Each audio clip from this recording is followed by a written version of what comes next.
Hey everyone, Katie and Swords of Steel here, and today we are talking about the Doomhammer.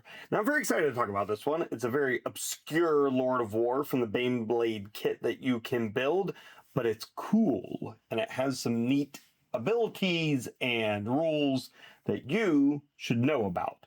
So let's dive in. First, as always, unit profile. Movement 9, toughness 13, 2-up save, 24 wounds, leadership 7, OC 8. So it doesn't move very fast. It has really phenomenal toughness, excellent save, lots of wounds, and it has a decent amount of OC. So that's something to keep in mind. It's something good to know, right? So with that, you can actually capture objectives. It can stick around for a little while. It's going to be hard to shift a Doomhammer, or really any Baneblade variant for that matter.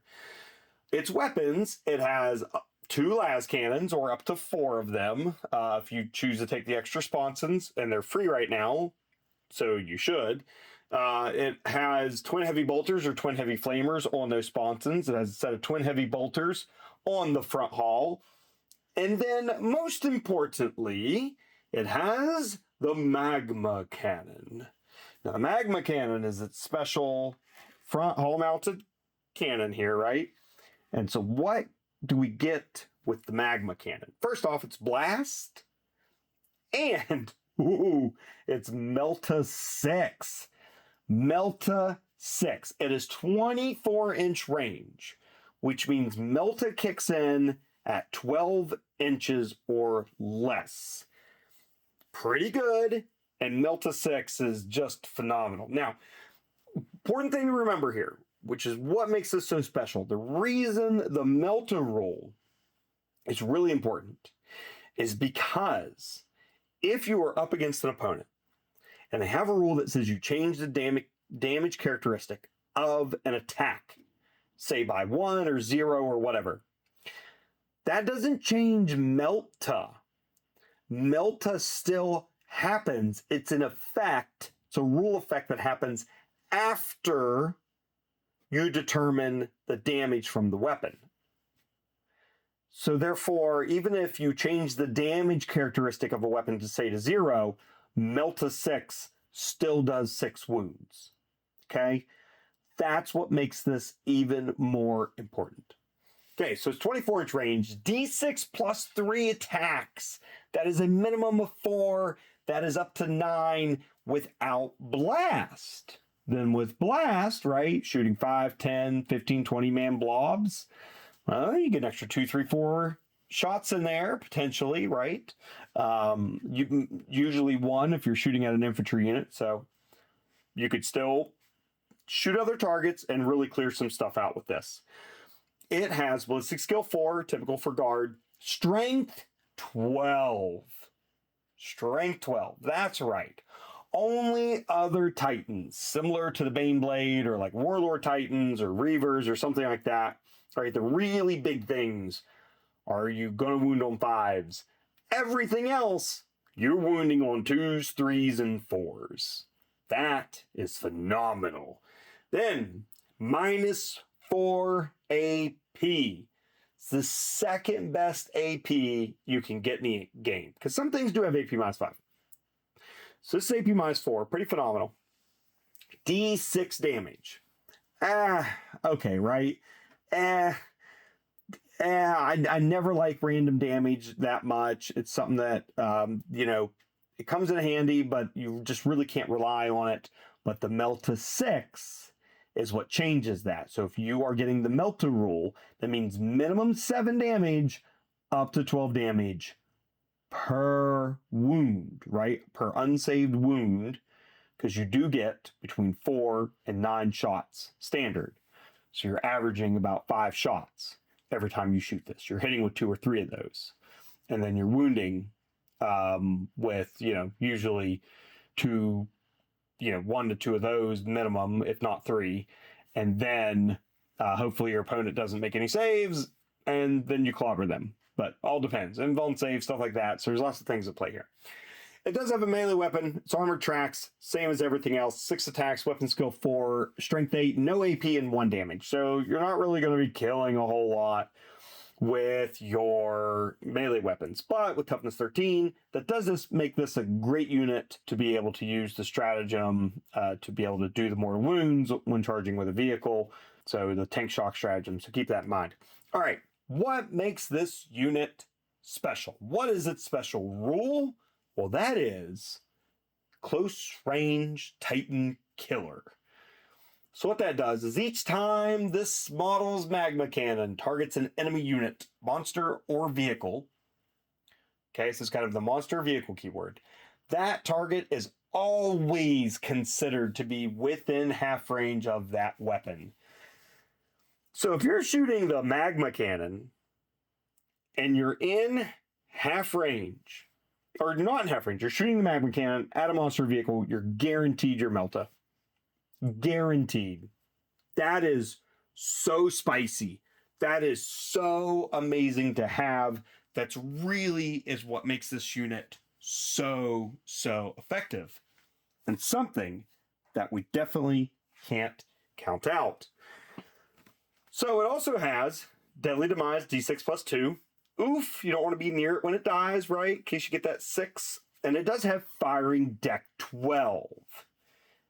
Firing Deck 12. And it does have a transport capacity. That's right, it's a transport, because obviously there's Firing Deck, of 26 models. 26 models, Firing Deck 12. And it always gets Melta with its magma cannon against monsters and vehicles. So, how would I play this unit? What are my strategies and tactics? Well, I'm glad you asked. Katie Sergeant Steele is here to tell you. This thing is gorgeous. It's amazing. It's something that you should consider using and running up the battlefield. So what I would do with this, okay? What I would do with it. I would load it full of infantry, preferably something that you love. Cadians. Krieg would actually be great in it too, because you want this thing near the middle of the table, or at least able to shoot the middle of the table, or whatever Titans might exist. You're going to put it up there. With Firing Deck 12, you're going to want to load the infantry with nasty weapons. Heavy weapons, maybe, or plasma guns and melta guns, right? You just want to load this thing full of those nasty weapons. You want to drive it up. You want to park it near an objective. You want to also rotate it in such a way so that when you disembark your units from inside, they can go and capture another objective. Okay? Excellent. Sounds awesome. If you need to, or you just do a drive-by. You come up next to something and, like, here's a hypothetical. I wouldn't necessarily recommend this, but you could do it, and it could be a lot of fun. You could load this thing up with a command squad, say like Cadian command squad, 2 units of Kazarkin, right? Or maybe a platoon command squad. So that means you can have up to 5 melta guns, 5 plasma guns, plus 2 or 3 plasma pistols, and all of that eligible to shoot out of the back. That is wild. That is amazing. There's so much extra firepower in this little box. I say little, it's a Lord of War, but right, bear with me. So that's one option. Or, like I said, I like the Krieg a lot, especially if you're going to be running this aggressive. You put them in there, say with a field marshal, with a Krieg marshal, to give them that 5-up feel no pain. And then you run up and you jump out a 20-man blob of Krieg onto an objective. And before you do that, they're still loaded inside with plasma guns and melta guns and plasma pistols, and you're just chucking shots out, right? And then you hop out and you grab an objective, and you have a medic in there too, and you're resurrecting models, and this thing is killing every heavy thing that comes near your infantry or near the middle of the table, and you are absolutely just controlling the middle of the table. Nobody is challenging you. It's a done deal. That is honestly how I would run this. It's really good at that. And don't forget, Vehicles benefit from cover when they're obscured by terrain. So if you park this a little bit behind a building, because it's, it's pretty big, you could get part of it concealed, you'll get the benefit of cover against the shooting model, right? So that can help you with that 2-up armor save. And they got AP on their weapons, then that helps you kind of keep a high armor save as well. Or put a tech priest behind it. Give yourself that 4-up invulnerable save. Ooh, that is also really spicy and really fun to do. I love my tech priest, especially for keeping Rogadorans and Baneblade-like vehicles alive. Another strategy you could do, in combination with all these other things, is maybe instead of Cadians or maybe instead of Krieg, you could load it full of Ogryn. Oh my, right? Or maybe even some Bullgrynt and Ogryn. But the reason being is Ogryn do phenomenal in transports, especially a beefy transport that's going to be hard to kill. You drive it up in the middle, and then you have this Space Marine killing like mega unit stuck inside of here. Say you do a 6-man unit of like Ogryn, right? Which is 18 models out of the 26 capacity. You got 8 left. You could throw in, a command squad or something else in there just for fun. Anyways, you got those 6 Ogryn. They jump out.